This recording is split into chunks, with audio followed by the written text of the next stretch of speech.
एक बार फिर से स्वागत है बेटा आपका हमारा चैनल लेखांकन विद्यापीठ। कैसे आप सभी? I hope you are doing well. और आप लोगों को अभी तो क्या करना है बेटा, अपनी कमर कस लेनी है एग्जाम्स की प्रिपरेशन के लिए, क्योंकि ऑलरेडी अगस्त आ चुका है और सितंबर में किसी स्कूल में फर्स्ट वीक से या फिर ज्यादा से ज्यादा आपका जो है सेकेंड वीक से एग्जाम स्टार्ट है। तो अब आपको क्या करना है, बी सिंसियर। और जैसा कि आप लोग जानते हैं, लेखांकन विद्यापीठ एक ऐसा चैनल जो आप लोगों के लिए सारे सब्जेक्ट एक ही चैनल के थ्रू प्रोवाइड करवाने जा रहा है।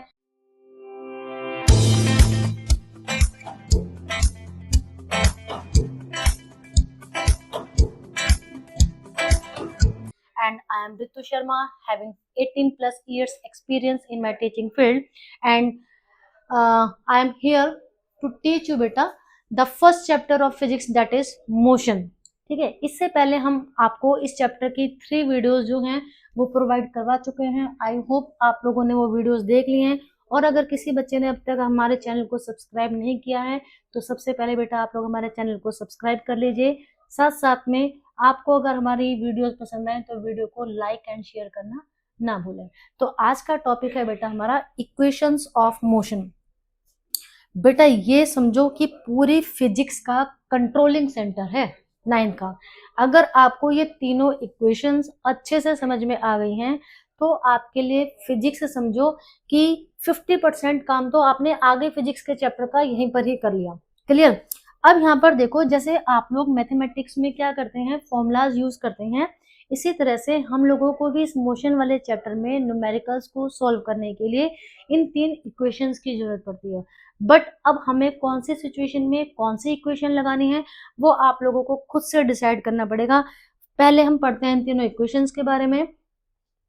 यहां से 1 मार्क का थ्योरेटिकल क्वेश्चन आ जाए तो आ जाए, ठीक है, कोई फिक्स नहीं है। बट यहाँ से न्यूमेरिकल्स तो 110% आने ही आने, क्योंकि न्यूमेरिकल्स बेस्ड ही इसके ऊपर है। क्लियर जी? तो देखिए, जो हमारी फर्स्ट इक्वेशन है बेटा, that is equation for velocity time relation.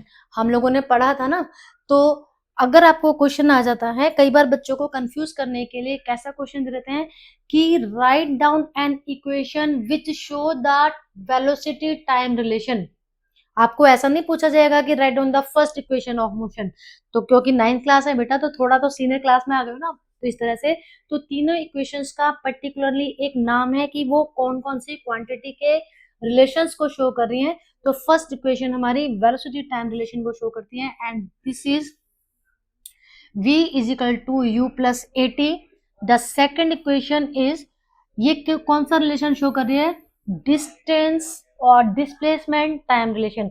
अगर आपको किसी क्वेश्चन में डिस्प्लेसमेंट निकालने के लिए आ जाए बेटा, या फिर डिस्टेंस कैलकुलेट करने के लिए आ जाए, तब आपको ये वाली इक्वेशन जो है वो वहां पर यूज करनी है, s is equal to u t plus half a t square. And the third equation is equation for displacement velocity relation. आप देखो, समझो, यहाँ पर डिस्प्लेसमेंट टाइम रिलेशन था, डिस्प्लेसमेंट वेलोसिटी रिलेशन की दो वेलोसिटीज दे रखी हैं आप लोगों को, और आपको तब डिस्प्लेसमेंट या डिस्टेंस कैलकुलेट करने के लिए आ जाए तो हम क्या करेंगे, ये third equation that is 2as is equal to v square minus u square. अब तीनों इक्वेशंस तो लर्न करनी ही करनी है। साथ में बेटा आपको क्या करना है कि हमें यहाँ पर ये जो इक्वेशंस है हमारी, इन इक्वेशंस में हमारे जोन सा लेटर कौन सी फिजिकल क्वांटिटी को रिप्रेजेंट कर रहा है, तो always small u is used to represent the initial velocity of an object, and you have to learn it. The small v representing final velocity, a acceleration, time t and s for distance। Clear है जी? तो ये जो तीनों equations है, numericals करने का method मैंने आपको बताया ही था कि हमें क्या करना होता है न्यूमेरिकल सॉल्व करने के लिए। सबसे पहले मुझे क्वेश्चन को अच्छे से रीड आउट करके गिवन लिख लेना है, और गिवन के बाद मुझे क्या करना है, मुझे वहां से पता चल जाएगा कि मेरे पास ये वाली फिजिकल क्वांटिटी भी है, ये भी है, ये भी है, तो यार मुझे निकालने के लिए कम कैलकुलेशन कौन सी इक्वेशन लगाकर करनी पड़ेगी। आपको हमेशा वो वाली इक्वेशन चूज करनी है जहां पर आपको कैलकुलेशन कम से कम करनी पड़े। ठीक है? तो यहाँ पर प्रैक्टिस के लिए देखो कुछ न्यूमेरिकल्स मेरे पास यहाँ पर हैं। ये देखिए बेटा, ये कुछ न्यूमेरिकल्स है हमारे पास, और ये न्यूमेरिकल्स मैंने आपकी एनसीईआरटी की बुक से लिए हैं, और ये तीनों जो न्यूमेरिकल्स हैं ये बहुत ही ज्यादा इंपॉर्टेंट है। चलिए स्टार्ट करते हैं। फर्स्ट क्वेश्चन है बेटा हमारा, आप बस स्टार्टिंग फ्रॉम रेस्ट, ठीक है। तो गिवन, मैं सिर्फ आपको क्या बताऊंगी, मेथड, ठीक है। अगेन कैलकुलेशन फाइनल वाली जो है वो आपको करना है, कैसे गिवन लिखना है, कौन सी इक्वेशन यहाँ पर ज्यादा सुटेबल रहेगी हमारी, वो कैसे फाइंड आउट करें, मैं आपको वो मेथड बता रही हूँ। तो पहले हम लिखते हैं गिवन। अब गिवन में देखो हमें क्वेश्चन में क्या दिया कि आप bus starting from rest moves with a uniform acceleration of 0.1 metre per second square for 2 minute. इसका मतलब कोई बस है जिसने रेस्ट से चलना शुरू किया और उसका यूनिफॉर्म एक्सीलरेशन है 0.1 मीटर पर सेकंड स्क्वायर और टाइम है t। तो according to question u is equal to 0 metre per second. Clear? Given a is equal to 0.1 metre per second square, time दे रखा है बेटा हमें t, और जैसा कि मैंने आपको बताया था कि टाइम को हमें किस में कन्वर्ट करना होता है, सेकंड्स में। तो this is equal to 120 seconds, ठीक है। अब निकालना क्या है, द स्पीड एक्वायर्ड, मतलब कि अब उसकी स्पीड कितनी हो गई भाई, पहले तो 0 थी, इसका मतलब फाइनल वाली स्पीड, फाइनल वेलोसिटी पूछी है, तो v कैलकुलेट करना है हमें। And the second thing is the distance travelled. Clear?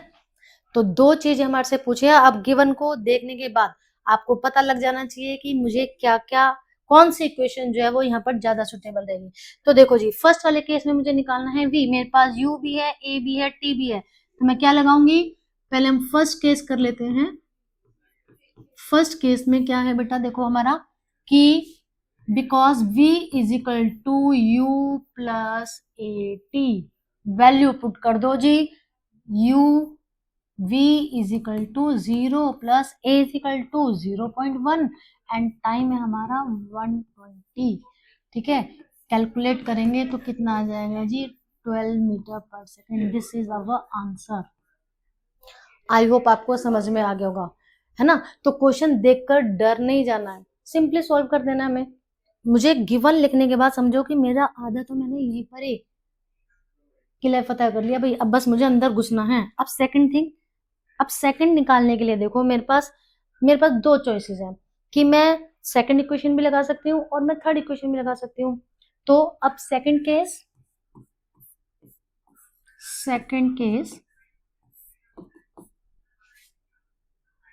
s निकालना है, because s is equal to ut plus half AT square, ठीक है। आप ये भी लगा सकते हो, और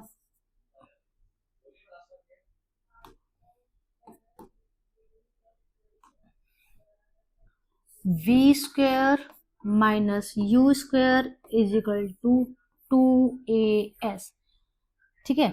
यहां से because 2as is equal to v square minus u square, therefore s is equal to v square minus u square upon 2a। तो आप दोनों में से कोई भी एक इक्वेशन लगाकर क्वेश्चन को सॉल्व कर सकते हो, ठीक है बेटा। तो अब हम क्या करते हैं, हम इस वाले फॉर्मूले में अब अपनी वैल्यू पुट कर देते हैं। सिंपली आपको वैल्यू पुट करनी है। गिवन आपको समझ में आ गया तो मैं गिवन फिलहाल यहां से रब कर देती हूँ, ठीक है। क्या है जी हमारा, मुझे क्या निकालना है, s मुझे निकालना है, और मेरा v कितना है, अभी हम लोगों ने निकाला था v 12 का स्क्वायर, ठीक है। u कितना है, 0 का स्क्वायर अपॉन 2 इंटू 0.1, ठीक है बेटा।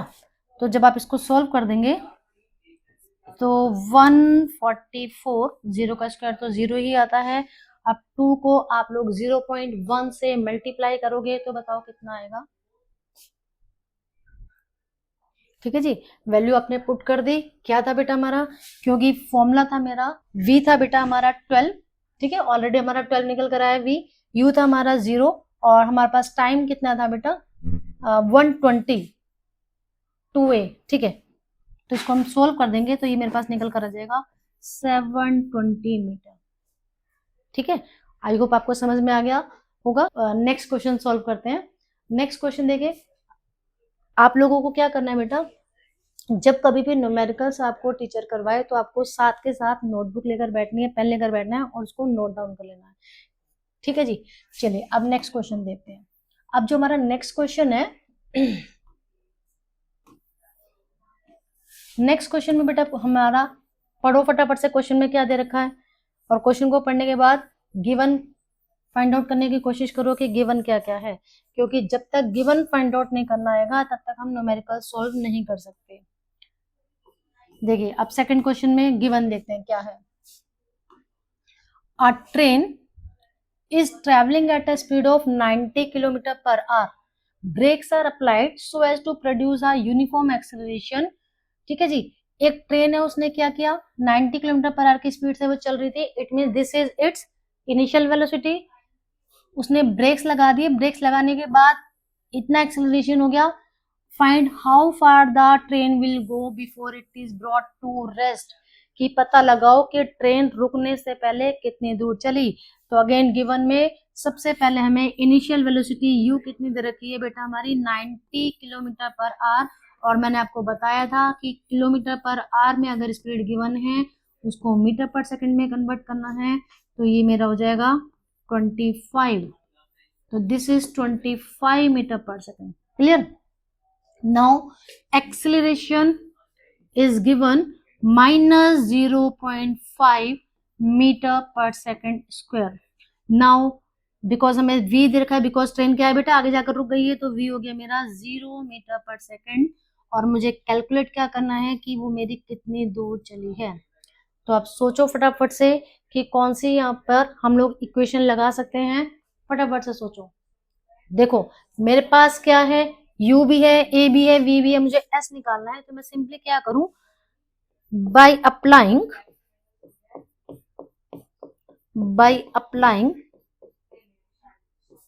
थर्ड इक्वेशन, अगर मैं थर्ड इक्वेशन लगा दूं, थर्ड इक्वेशन क्या थी मेरी, v square minus u square is equal to 2as। Clear है जी? तो इसको मैं ऐसे लिख दूं इजी वे में, 2as is equal to v square minus u square. अब देखो मैंने ये क्यों लिखा है, सम टाइम बच्चे क्या करते हैं, यहीं पर as it is value put कर दी, मेथड वो गलत नहीं है, लेकिन कई बार क्या है फिर उन्हें s इजिकल टू के साइन के इधर नहीं लेना रहा। तो इजिली बेटा आपको क्या करना है, आपको गलती ना हो उन सबसे बचने के लिए आप बेशक से एक या दो स्टेप आपके बढ़ रहे हैं, बट आपको क्या है कि हमारा कॉन्सेप्ट क्लियर हो गया। मुझे s कैलकुलेट करना है, मैं s को इधर लेकर आ गई, अब मुझे निकालना है s, बाकी सारी वैल्यूज मेरी इधर ही रहेंगी, v square minus u square upon 2a। ठीक है जी, अब वैल्यू पुट कर देंगे और इसका मेरे पास आंसर निकल कर आ जाएगा। करना है आपको खुद से, मेथड मैंने सारा आपको बता दिया है, कैसे इक्वेशन फाइंड आउट करनी है, कैसे क्या करना है। अब आपको ये जो थर्ड क्वेश्चन है बेटा वो आपको होमवर्क में करना है। मैं क्वेश्चन एक बार पढ़कर बता देती हूँ आपको। A trolley while going down an inclined plane has an acceleration of 2 centimetre per second square. Acceleration दे रखा है हमें starting from rest, means initial velocity 0 दे रखी है। What will be its velocity 3 second after the start. तो velocity calculate करनी है, मींस a गिवन है, t गिवन है, u गिवन है, and you have to calculate the v। तो आई होप आपको अब न्यूमेरिकल जो है वो सॉल्व करने आ गए हैं बेटा। अब हमारा जो नेक्स्ट टॉपिक है और इस चैप्टर का सबसे लास्ट टॉपिक है, this is uniform circular motion. एक बार वापस से आपको रिमाइंड करा रही हूँ कि ग्राफिकल रिप्रेजेंटेशन के डेरिवेशंस अभी सीबीएसई की तरफ से डिलीटेड हैं, लेकिन ये इक्वेशंस के फॉर्मूलाज भी कहाँ से आए, तो उनका derivation as well as graphical representation का डेरिवेशन के लिए मैंने एक सेपरेट वीडियो बनाई है, ताकि आप लोग बिल्कुल भी कंफ्यूज ना हो। The next topic is uniform circular motion. अब देखो नाम से ही पता लग रहा है कि भाई यूनिफॉर्म तो है, लेकिन मोशन कौन सा है हमारा, सर्कुलर मोशन। सर्कुलर मोशन क्या होगा कि सर्कुलर पाथ में अगर कोई ऑब्जेक्ट जो है वो ट्रेवल कर रहा है, इससे पहले हमने कौन सा मोशन पढ़ा था कि अगर कोई ऑब्जेक्ट हमारा स्ट्रेट लाइन में मोशन कर रहा है, अब तक हमने सारी स्टडी जो है उसके रिगार्डिंग की थी। तो इसको पहले सिंपली पढ़ लेते हैं कि when an object moves in a circular path with a constant speed obvious सी बात है, यूनिफॉर्म मोशन है, इसका मतलब है कि भाई उसकी स्पीड फिक्स है। तो अगर पाथ मेरा सर्कुलर है लेकिन अगर वो कांस्टेंट स्पीड के साथ ट्रेवल कर रहा है तो हम उस ऑब्जेक्ट के मोशन को क्या बोलेंगे, यूनिफॉर्म सर्कुलर मोशन। अब देखो जी बेटा यहाँ पर बिकॉज स्पीड कांस्टेंट है, वेलोसिटी कांस्टेंट नहीं होती हमारी, ये बात आपको दिमाग में रखनी है, क्योंकि because velocity depends on direction, और डायरेक्शन जो है वो हमेशा चेंज होती रहती है। अब ये जो मेरा सर्कुलर पाथ है, देखो मान लो जी सर्कुलर पाथ है मेरा। अब सर्कुलर पाथ में मान लो इस पॉइंट का नाम मैंने दे दिया ए से चला, यहाँ डायरेक्शन चेंज हुई, इधर आया डायरेक्शन चेंज हुई, इधर आया डायरेक्शन चेंज हुई, इधर आया डायरेक्शन चेंज हुई। मीन्स हम क्या देख रहे हैं कि ईच एंड एवरी स्टेप पे उसकी डायरेक्शन चेंज हो रही है। क्लियर? तो the change in the direction is always under acceleration. Clear? इसका मतलब जब कभी भी कोई भी ऑब्जेक्ट क्या कर रहा है बेटा, हमारा सर्कुलर मोशन कर रहा है, तो वहां पर एक एक्सेलरेशन भी प्रोड्यूस हो रहा है। The force that keep the object moving in circular, ये वैसे हमें सेंट्रीपिटल फोर्स नेक्स्ट चैप्टर में आएगा कि कोई भी ऑब्जेक्ट अगर ट्रैवलिंग कर रहा है सर्कुलर पाथ में तो उस ऑब्जेक्ट को सेंटर से एक फोर्स जो है वो उसको मोशन कराने में हेल्प कर रहा है, that is called centripetal force. अभी मैं ज्यादा डिटेल में इसलिए नहीं पढ़ा रही क्योंकि ऑलरेडी हम लोग नेक्स्ट चैप्टर में इसको पढ़ेंगे, वहां पर भी आपको बेसिकली वहां पे पूरी डिटेल पढ़नी है। अब सर्कुलर मोशन के, यूनिफॉर्म सर्कुलर मोशन के कुछ एग्जांपल्स दे रखे हैं, ये आपको लर्न करने हैं। फर्स्ट है the motion of the earth around the sun and a satellite revolving around the earth, इसके बारे में हम नेक्स्ट उसमें भी पढ़ते हैं। अब बात आ गई यूनिफॉर्म सर्कुलर मोशन। अब अगर आपको क्वेश्चन निकालने के लिए आ जाए कि भाई कोई ऑब्जेक्ट है मेरा, वो यूनिफॉर्म सर्कुलर मोशन कर रहा है या सर्कुलर पाथ में ट्रेवलिंग कर रहा है, अब उसकी वेलोसिटी काउंट करो जी। आपको ये बात पता है बेटा, हमने क्या पढ़ा था कि वेलोसिटी या स्पीड निकालने का फॉर्मूला था हमारा कि speed is equal to distance upon time, यही पढ़कर आए थे ना हम लोग। अब इस सर्कल में वो कितना चला तो मुझे उसका डिस्टेंस कैसे निकालना पड़ेगा, ऑब्वियस सी बात है, मुझे सर्कल का सर्कमफ्रेंस निकाल लूंगी मैं। ठीक, तो स्पीड v और डिस्टेंस सर्कल के क्या हो गया, उसका सर्कमफ्रेंस, दैट इज 2πr और टाइम इज t। तो ये जो फॉर्मूला है हमारा, ये हमारे पास निकल कर आ गया जी। अगर आपको कोई भी क्वेश्चन ऐसा आ जाता है हमारी एनसीईआरटी की बुक में इस वाले फॉर्मूले से रिलेटेड, बेटा एक ही क्वेश्चन गिवन है एक्सरसाइज का, सबसे लास्ट क्वेश्चन है ये, और बट एक ही क्वेश्चन है इसलिए एक ही क्वेश्चन ये एज इट इज एग्जाम में उठकर आ जाता है। समझेंगे जरा इसको। An artificial satellite is moving in a circular orbit of radius. अब यहाँ पे हमें क्योंकि सैटेलाइट है तो इसके रेडियस हमें किलोमीटर में दे रखी है, तो आपको उसको मीटर में कन्वर्ट करने की जरूरत नहीं है क्योंकि ऑब्वियस सी बात है उसकी रेडियस काफी बड़ी होगी। Calculate its speed if it takes 24 hours. ठीक है, अब उसका क्या करना है हमें। अब हम यहाँ पर देखो एक चीज मैंने आपको बोला कि जो रेडियस है वो किलोमीटर में दे रखी है, but the SI unit of radius is metre, तो हमें उसको पहले मीटर में कन्वर्ट करना पड़ेगा। इसके बाद calculate its speed it takes 24 hours. Time हमारा कितना दे रखा है जी, आवर्स में हमें पता है टाइम की एसआई यूनिट कितनी है, मीटर, सॉरी सेकंड, तो उसमें कन्वर्ट करेंगे, ये दिया था मीटर में कन्वर्ट करना है। ठीक है, मल्टीप्लाई बाय 1000, सॉल्व किया तो मेरे पास ये निकल कर आ गया। इसके बाद टाइम पीरियड 24 आवर्स है, उसको मैंने because 1 hour is equal to 3600 seconds convert कर दिया। फॉर्मूला था मेरे पास v is equal to 2πr, ये कहाँ से आया अभी हमने जस्ट निकाला है, तो वैल्यू पुट कर दी बेटा, हमारे पास ये निकल कर आंसर आ गया। क्लियर? तो अब आपका ये मोशन वाला जो चैप्टर है बेटा वो कंप्लीट हो गया है। आपको क्या करना है, ज्यादा से ज्यादा न्यूमेरिकल्स की प्रैक्टिस करनी है। यहाँ से थ्योरेटिकल कॉन्सेप्ट बहुत कम है, डिस्टेंस डिस्प्लेसमेंट में डिफरेंस करने के लिए आ सकता है, scalar quantity vector quantity, speed velocity में difference, uniform non uniform motion में डिफरेंस। थ्योरेटिकल सिर्फ यही कॉन्सेप्ट है यहाँ पर, बाकी पूरा का पूरा चैप्टर जो है न्यूमेरिकल बेस्ड है। रही बात डेरिवेशन की, तो मैंने आपको ऑलरेडी बता दिया है, वैसे तो डेरिवेशंस नहीं आते हैं लेकिन तभी भी हम लोगों ने, क्योंकि हमें फर्दर क्लासेस में तो उनकी जरूरत पड़ने वाली है ना, तो कोई भी कॉन्सेप्ट हम छोड़ना नहीं चाहते, बट हमने क्या किया है, डेरिवेशन की एक सेपरेट वीडियो आप लोगों के लिए बना दी है। आई होप आप हमारी ये वाली वीडियो तो देखेंगे, साथ साथ में वो वाली वीडियो भी देखेंगे। चैनल को बेटा क्या करना है, सब्सक्राइब करना है, वीडियो को लाइक एंड शेयर अपने फ्रेंड के साथ करना ना भूलें। ठीक है, मिलते हैं नेक्स्ट वीडियो में, तब तक के लिए टेक केयर।